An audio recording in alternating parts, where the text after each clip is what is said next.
Greetings and salutations, Scream Hearts. It's me, Ronin. I'm back, and I had to kick things off getting back from vacation here. We've been super busy at HorrorPunks USA, and the live events have kept us scrambling lately. We had a lot going on, and we still have a few more things coming up, but summer's winding down. All of our big day fests and big events are pretty much done, and we'll do a recap of some merch and goodies that I've picked up recently. So I figured I would spoof our friends Steph Infection and the Ghoulfather. We're going to call this episode What's in Ronin's Macabre Box of Merch. Woo! Alright, so you notice I'm wearing a Queers shirt right off the bat. We just had the Queers tour come through Bar 13 on Friday night. Big show, great turnout. It was great seeing everybody. All the bands were amazing. Kicked things off that night. We had a 6-band bill on a Friday, starting with the one-man 8-bit chiptune horror punk sensation himself, Sean Monistat of Let's Disinfect. So Sean ripped through a great set, and then we had Breaklight's debut, and I guess I should dig in here because the guys from Breaklight were cool enough to hook me up with a t-shirt here, and as you can see, Breaklight 420 with the names in there. They refer to themselves as Stoner Punks from Hell, and yeah, man, they put on a great fucking show. I'm a fan.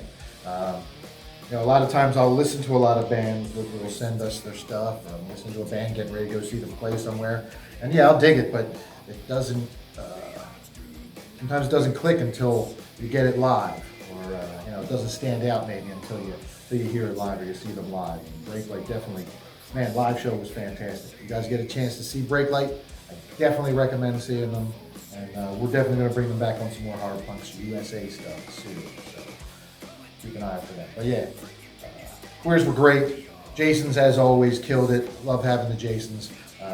Got some stuff here too. We'll whip out. I guess I can pull this one out. I just got this one at the Queers and Jason show. They had the 10-inch vinyls split between the Queers and the Jasons. I probably should have got it signed while I had me and Joe Queer in the same room and all the Jasons guys in the same room. But Unhappy Campers had to grab that. It's very cool. I know they still have some left, and I'm pretty sure they're on the website, so you can check those out. It was $15 for the 10-inch vinyl there. Real quick shout out from you know, haven't done anything in a while, so we'll go back to Slasher Fest, and David Phantom brought us tees, nice enough to bring us the latest Evelyn's casket, or the one that he had for Slasher Fest, the multicolor printed up that he had for Slasher Fest with the vampires and freaks on the back. Circuit Freak shirt. So very cool stuff. Thank you again, David Phantom, for this. Going back a little bit further to the Ramones Gore show when the Zonoids came to town, and I'm a big Zonoids fan myself. Love their style of sci-fi, horror, pop punk, like Ramones core style stuff that they do. And I had to have this shirt. I grabbed one of these. It's the Mummies. As you see, got some Mummies on there. Got this awesome Army of the Dead shirt, which I think I've worn in a video before. But shout out to homie Les Price, stuntman, actor who fought Batista on Army of the Dead. He brought me one of these. Real quick, Joey Lowe, who came to Slasher Fest, brought us Drag Nun shirts. So Drag Nun, Joey's project with TB from Blitzkid. Shout out. We'll be seeing them next year as well. I know they're going back out on tour for 2022. But cool Drag Nun shirt Joey brought for me. So next up, from we had that show that got rained out. We were supposed to do the punk rock barbecue, so that got rain dated, and instead we brought it inside, and we brought the Negans. Ooh, I love this shirt, man. Doesn't get much cooler than Lucille to the hair, right? That's a cool shirt. Yeah, brought those guys and the Prozacs down. We did a show here with Dickie Devil and the Negans and the Prozacs here at Astro Monster, right in this room where I'm standing right now. Mostly down that end. But yeah, Jay Prozac, super fucking cool guy. Super cool guy. Had to grab a shirt. So this is one of the last of the little shirts that they had left, so I grabbed those. And anybody, I guess, that knows Jay knows that anytime you buy anything from him from the merch table, you're going to pay for one thing and you're going to walk away with like 10 other things. Because Jay never lets you, Jay definitely makes sure you get your money's worth. So I bought the Prozac shirt and Jay just started piling on afterwards. He'd go, hey, you got one of these yet? And I got the Jay Prozac behind the mask shirt. So we had one of those left. So very cool. Sad Jason there.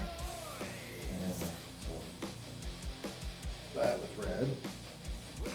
And then he also threw in this stiletto bomb shirt. Another one of Jay's projects. Awesome stuff. If you get a chance, if you haven't checked out the Prozacs, you better go check out the Prozacs. But also check out Stiletto Bomb. Jay's got a bunch of projects. He's got solo projects. He's got splits with people. So shout out, awesome guy, Jay Prozac. Much love, brother. Thank you. So we know I got Dickie Devil's vinyl before he got it, right? Yeah, that was at Hellaware. Grave Robber had them, so yeah, I decided to. Because Dickie wasn't at Hellaware, I was there, running shit as usual. Until I got the vinyl before Dickie got it, at least, so I'm happy about that. Sweet, thick grain purple vinyl. Looks and sounds amazing. I played it for Dickie, he approved. I wouldn't let him touch it though with his grubby little fingers. We also had the band Volk. You are familiar with the Tennessee Cowpunks. So I grabbed the Volk CD. This is a cool two-person, one man, one woman, cowpunk project and cowpunk band. And this is their 7-inch. Tinkertown demos. Where to go next? Also at the at Hellaware, I grabbed the Grave Robber Straight to Hell 7-inch. Grave Robber still has some of these in stock. Good chance you're a Grave Robber fan like I am. Get over to their website and their merch site and pick one of those up. You bang out some CDs real quick. Shout out to Richie Riot. I got this Lost Plan 9 version of the Misfits Walk Among Us, which I haven't even taken out of the wrapper yet. Richie says, you gotta listen to these. And I'm like, this is rare. I don't know if take it out. Yeah, I'll take it out and listen to it at some point. It's always tough to break the seal on something that I know is hard to find, and I've never heard this before. So I want to hear it. He said the versions on here are a lot different. They're like demo versions of some of the early Misfit stuff that was going on. So, interesting. And Richie might have more. So this was $13 over at Rock and Roll Knife Fight, if you want to check it out. That is the Lost Plan 9 version of Walk Among Us. Right there. Shout out to Ray Sega, Coffin Caddies CD. You can see that. That was also Ray's at Slasher Fest this summer. So jumped on stage with the boys and did some songs up there. So that's cool. And then recently we had at the Pretty and Punk, we had the Louseketeers, Happily Never After CD, and I know they just came out with another CD too, so this was the previous one. Louseketeers are awesome, man. Poppy, fun, 3-piece from New York. Great stuff. Female singer, Val's fucking awesome. Love the Louseketeers. Alright.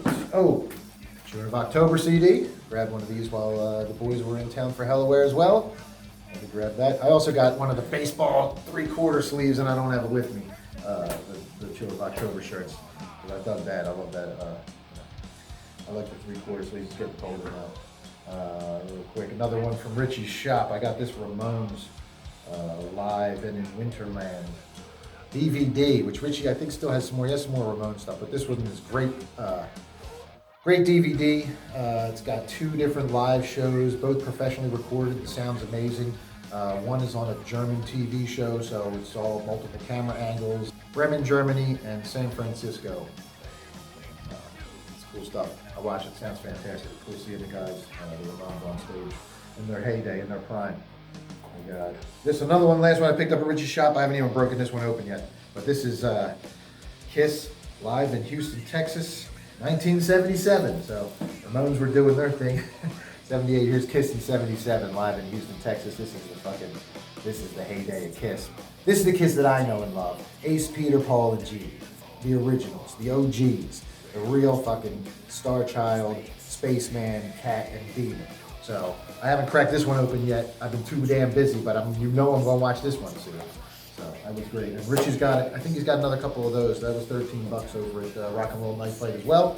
You can check that out. Real quick too, the Jasons. I got to give a shout out to Jason V, Jason fucking V, because he hooked me up with both of the vinyl, limited vinyl copies of Blood in the Streets. I got both the blood red vinyl and the concrete, blood splattered concrete vinyl.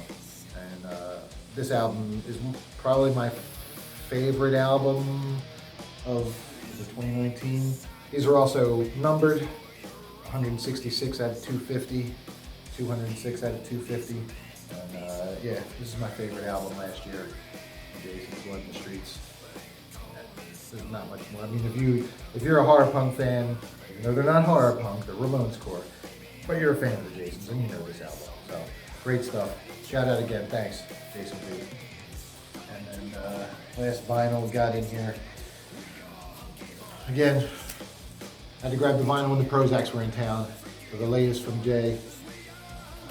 This one is banging, man. Ambivalence. Got a bunch of great songs on it. They played a few of these while they were here. Yeah, anytime you can check out the Prozacs, be sure to check them out. All right, last couple things I got in my Macabre.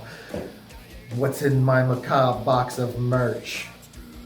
With the Ghoul Ronin infection. So, we just had the event Tuesday night for Steph Infection's birthday, and in attendance, along with Les Price with the Army of the Dead shirt.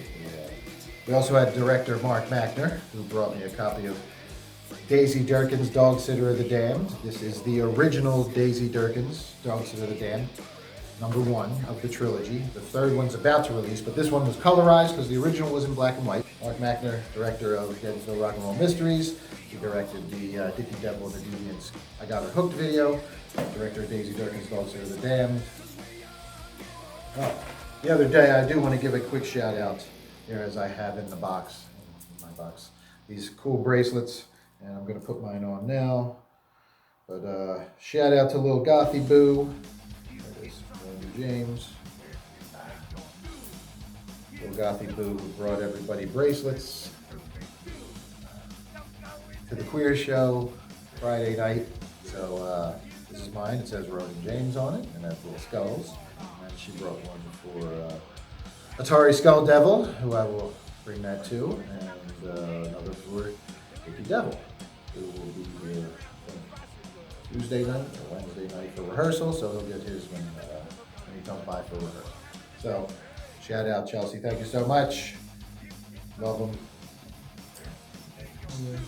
All right, so that almost wraps it up. The last little bit, last little spooky thing I got in my box here would be my Mego reissue of the new Mego 8-inch action figures, Texas Chainsaw Massacre Leatherface, which you probably saw me on the video if you watched some of my other stuff on my toys. You've seen it before, but now it is signed by one Andrewbryniarski Leatherface, and I'm going to come around the table here and bring it up close so you can see it. There you go. So you see he wrote next, and signature, tongue out, and Leatherface. So yeah, my Leatherface is now signed by Leatherface. So once again, big thanks to the bands that came out for Steph's birthday on a Tuesday night. We had Mr. Fang and the Dark Tones drive up from Virginia, make a special appearance, their first show with HPUSA, and we will definitely be having them back. They were fantastic, pun intended. Dickie Devil jumped on, did a quick set just for the birthday girl, sang happy birthday along with everybody in the bar. Great time then. The Pogos jumped on, the skate punk, beer drinking, old school party punks, and they were fantastic, man. It's not Steph's birthday without the Pogos, because I think they've played her birthday now 3 years in a row. I think since we started all this, they played her birthday at least two or three of the last 3 years. So, big shout out to them as well. And I can't thank Mr. Andrew Bryniarski enough for extending his stay and coming and partying with us in Delaware and putting on the costume and the mask and taking pictures with people and signing and doing it all for a price that was ridiculously lower than he normally does at conventions. That was like a once-in-a-lifetime opportunity. We had people come in and they were just so stoked to be able to meet him, and party with him, and to hang out with Leatherface. And I know it was great. It was just great for us being able to meet him as well, because he's the producer on the Dickie Devil show that we're all working on here. But he lives in LA and we haven't met him. We've only, talked and had his voiceovers emailed to us and stuff like that. So having him be here and meet him in person was great. And super cool guy, class act, came through, made sure everybody got anything signed that they wanted signed, pictures, and signed stuff for people's kids, because it was a 21 and over event. But he was just great about just making sure everybody got to hang out with Leatherface and get their picture taken, and went home with a great experience on a Tuesday night. So once again, shout out, thank you, sir. Thank you, Mr. Andrew. All right, that's going to wrap it up here. Again, to all of you that come to all of our shows recently, all of our events, anything we've had going on, supported all these bands that are back at it, we appreciate it so much. And keep doing it, keep coming out. We have more stuff coming up. I don't have the list in front of me, but I know we have the rescheduling of the punk rock barbecue coming up. We have the Beatnik Termites coming up. Dickie Devil's going on tour in October, I know. We have a bunch of stuff coming. So, and we're probably going to announce some other stuff pretty soon, because I keep getting emails every day and keep getting more and more bands wanting to come through and play with HorrorPunks USA. So I guess we're doing something right. Thank you all for the support and for the trust, for everything that you guys do out there, keeping this scene alive, building it back up, reanimating it, building it up. Love y'all. Keep it going. And now HPUSA TV is back. Plenty of programming coming your way this week. I'm going to shut up and get out of here now, but make sure if you haven't, you hit the subscribe, like, and all that kind of stuff. Throw a comment down there. Who do you want to see us book? Make some comments. Who do you want HPUSA to bring to Delaware, Philly, Jersey, northeastern PA area? You let us know, all right? Maryland, all those places. We got places we can book all over. So we'll see you soon, fiends. Stay spooky.